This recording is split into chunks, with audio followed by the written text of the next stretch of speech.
एक देश जिसे दो एटॉमिक बॉम्ब्स का सामना करना पड़ा, जहां आए दिन अर्थक्वेक से कोई न कोई नुकसान होना बड़ी नॉर्मल बात है, जहां ज्यादा नेचुरल रिसोर्सेज भी नहीं है। और दूसरी तरफ एक देश जिसके पास यूथ पावर सबसे ज्यादा है, रिसोर्सेज भरपूर हैं और दुनिया की सबसे पुरानी सभ्यता भी यहीं से है। लेकिन फिर भी पहला देश दुनिया की सुपर पावर्स में गिना जाता है और दूसरा अभी भी डेवलपिंग है। आखिर क्यों? तो आज हम बात करेंगे इंडिया और जापान के डेवलपमेंट गैप के सच के बारे में, बिना किसी नेगेटिविटी के, बिना किसी बायस के। सो हे फ्रेंड्स, स्वागत है आपका मेरे चैनल वन क्लिक हिस्ट्री पे एक और न्यू वीडियो के साथ में। तो आज के इस वीडियो का टॉपिक है how can India become better than Japan. तो चलिए आज के वीडियो को शुरू करते हैं।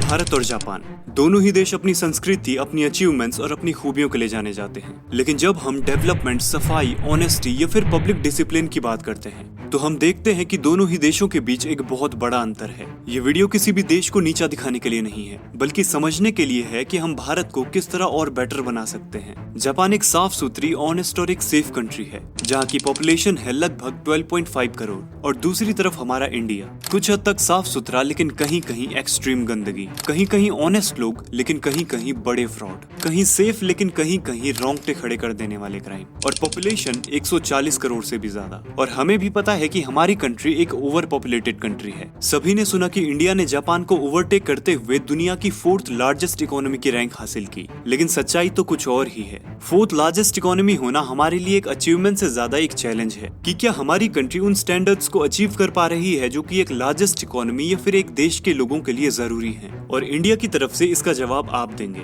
जापान का जीडीपी पर कैपिटा 33.96 थाउजेंड $, लेकिन वहीं इंडिया का 2.88 थाउजेंड $, जो कि एक बहुत बड़ा डिफरेंस है। और इस बारे में अभी के टाइम पर हर कोई बात कर रहा है, क्योंकि इंडिया ने जीडीपी के बेस पे तो जापान को पीछे कर लिया है, लेकिन जीडीपी पर कैपिटा देख के अभी भी एक बड़ा गैप नजर आता है। जापान वर्ल्ड की सेफेस्ट, क्लीनेस्ट और पंक्चुअल कंट्री मानी जाती है, और वहीं हमारा इंडिया फास्टेस्ट ग्रोइंग तो है, लेकिन अभी भी करप्शन, पॉल्यूशन और इंफ्रास्ट्रक्चर चैलेंजेस फेस कर रहा है। ये एक माइंडसेट का भी फर्क है, जिसे समझना हमारे लिए बहुत ज्यादा जरूरी है। हम सभी को पता है कि इंडियंस का माइंडसेट किस तरीके का है, जो कि हमारे डेवलपमेंट गैप में एक बहुत बड़ा की फैक्टर बनता है, और ये एक रीजन बनता है कि हम अभी भी एक डेवलपिंग कंट्री हैं, न कि एक सुपर पावर। ऐसे ही कुछ रीजंस के बारे में बात करते हैं। इस डेवलपमेंट गैप में पब्लिक डिसिप्लिन और रिस्पॉन्सिबिलिटीज एक बहुत बड़ा रोल निभाती हैं। जापान में लोग पब्लिक प्लेसेस को अपने घर की तरह समझते हैं, लेकिन इंडियंस में इस बात को लेकर एक गलत माइंडसेट बना हुआ है। हम पब्लिक प्लेसेस को केवल गवर्नमेंट की रिस्पॉन्सिबिलिटी मानते हैं। हम कभी भी ये नहीं सोचते कि बेशक वो गवर्नमेंट प्रॉपर्टी है, लेकिन एट लास्ट उसे हम ही यूज कर रहे हैं, और हमारा फर्ज बनता है उन जगहों को साफ रखने का।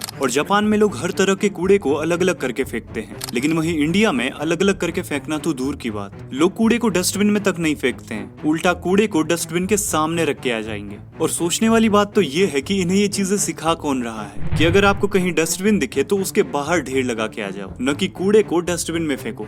इस डेवलपमेंट गैप का एक दूसरा बड़ा रीजन हो सकता है करप्शन लेवल। अब जापान की ग्राउंड रियलिटी के बारे में तो हम बात नहीं कर सकते, लेकिन इंडिया की सिचुएशन अभी कुछ खास ठीक नहीं है। इंडिया में बच्चों की ड्राइंग जैसा एक क्लॉक टावर बना दिया जाता है, 90 डिग्री एंगल्स के फ्लाईओवर्स बना दिए जाते हैं, और पैसा जाता है पॉलिटिशियंस के पेट में या फिर अधिकारियों के पेट में। लगभग हर जगह करप्शन भर के है, जो कि सबको दिखता है। इनोवेशन और टेक्नोलॉजी भी इसमें एक बहुत बड़ा रोल निभाती है। जापान टेक्नोलॉजी के मामले में बहुत आगे है, और साथ ही साथ अभी भी आने वाले टाइम में जापान टेक्नोलॉजी और इनोवेशन पे काफी ज्यादा फोकस कर रहा है। इंडिया भी इस दौड़ में काफी आगे बढ़ रहा है, लेकिन इंडिया में अभी भी जुगाड़ कल्चर काफी पीक पे है। इंडिया में हम अभी भी कई कामों के लिए शॉर्टकट या फिर जुगाड़ का सहारा लेते हैं, जो कि अब हमारी मेंटेलिटी बन चुका है, और काफी बेसिक लेवल्स पे भी हम इसका सहारा ले रहे हैं। एक और रीजन है लॉ इन्फोर्समेंट और क्लीनलीनेस। जहाँ तक हमें पता चलता है कि जापान में कानून हर किसी पे इक्वली लागू होता है, लेकिन इंडिया में ये थोड़ा अलग है। इंडिया में कभी कभी इम्प्लीमेंटेशन काफी ढीला हो जाता है। कभी कभी एक पॉलिटिशियन के लिए लॉ अलग होते हैं और एक आम आदमी के लिए अलग। एक नेता के बेटे के लिए लॉज अलग हो जाते हैं और एक आम आदमी के लिए अलग, जो कि एक बहुत ही खराब चीज है। लेकिन इसमें गलती किसकी है?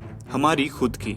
लेकिन ये कहना भी गलत होगा कि इंडियंस पूरे तरीके से गलत हैं। इंडिया के लोगों में टैलेंट की कोई कमी नहीं है। हमारे पास गूगल, माइक्रोसॉफ्ट जैसे बड़े बड़े सीईओज हैं, लेकिन कहीं ना कहीं छोटी छोटी जिम्मेदारियों को हम इग्नोर कर देते हैं। और जब 140 करोड़ लोग इन जिम्मेदारियों को इग्नोर करते हैं तो ये एक बहुत बड़ी गलती हो जाती है।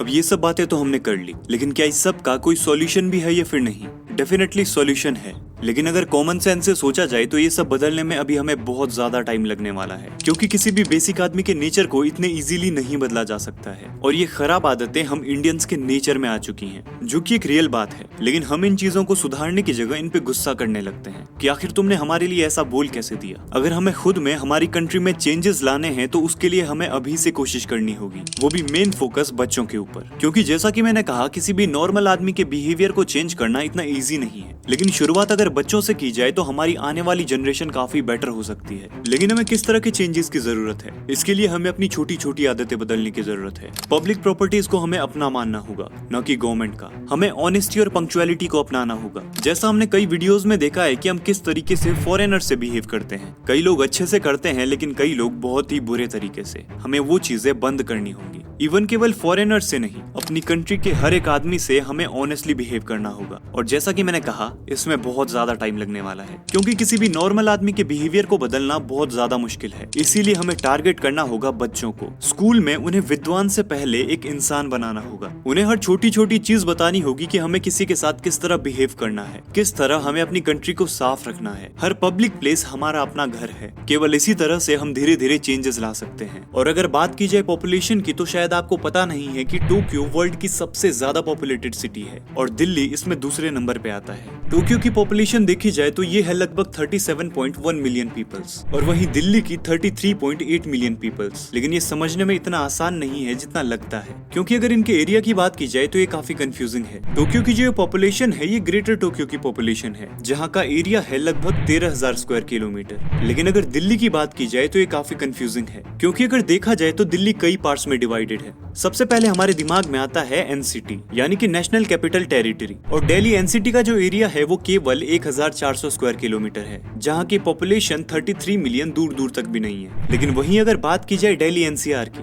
तो वहाँ का एरिया है लगभग 55,000 स्क्वायर किलोमीटर। लेकिन आर्टिकल्स में वहाँ की भी सही पॉपुलेशन नहीं दी गई है। मोटा मोटा अगर देखा जाए तो दिल्ली एनसीआर की पॉपुलेशन 46 मिलियन पीपल्स बताई गई है, लेकिन ये भी 33 मिलियन से थोड़ी ज्यादा हो जाती है। आर्टिकल्स न्यूज की हाइप बनाने के लिए बड़ी बड़ी बातें लिख देते हैं, लेकिन सही इन्फॉर्मेशन कोई कहीं देता ही नहीं है, और इंटरनेट पे ढूंढना इससे काफी मुश्किल हो जाता है। लेकिन अगर देखा जाए तो हमारी पॉपुलेशन भी हमारे डेवलपमेंट में एक बड़ा रोल निभाती है, और शायद ये भी एक रीजन हो सकता है कि हम अभी भी एक डेवलपिंग कंट्री है। तो ये थी आज की इन्फॉर्मेशन। उम्मीद करूंगा आपको इन्फॉर्मेशन पसंद आई होगी, और अगर पसंद आई हो तो वीडियो को लाइक करना मत भूलना और चैनल को सब्सक्राइब करके ऑल के बटन को दबा देना, ताकि इसी तरह के और वीडियोस आपको टाइम टाइम पर मिलते रहे। तो मिलते हैं ऐसी एक नेक्स्ट वीडियो में, तब तक बाय बाय, जय हिंद। और अगर आप में से किसी को इस एरिया और पॉपुलेशन के कंफ्यूजन के बारे में पता है तो कमेंट में बताओ, और अगर नहीं पता और जानना चाहते हो तो भी कमेंट में बताओ। मैं इस पे रिसर्च करके एक डिटेल्ड वीडियो बनाऊंगा।